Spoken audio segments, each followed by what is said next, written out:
Israel launched Operation Rising Lion, targeted military operation to roll back the Iranian threat to Israel's very survival. Operation rising lion इस्रायलने इराणवर केलेल्या अचूक व निर्णायक हवाई हल्ल्याला ऑपरेशन रायझिंग लायन हे नाव दिले असून या कारवाईला एक धार्मिक व आध्यात्मिक अधिष्ठान लाभले आहे.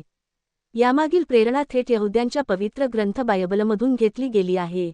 पंतप्रधान बेंजामिन नेतन्याहू यांनी हल्ल्यापूर्वी जेरुसलेममधील वेस्टर्न वॉल म्हणजेच पश्चिम भिंतीत एक चिठ्ठी ठेवली होती, ज्यामध्ये बायबलमधील एक वाक्य लिहिले होते, पहा, लोक एका महान सिंहासारखे उठतील आणि स्वतःला एका तरुण सिंहासारखे उभे करतील.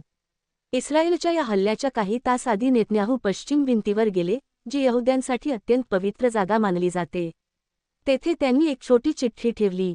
इस्रायली परंपरेनुसार या भिंतीत प्रार्थनेच्या स्वरूपात चिठ्ठ्या ठेवण्याची प्रथा आहे.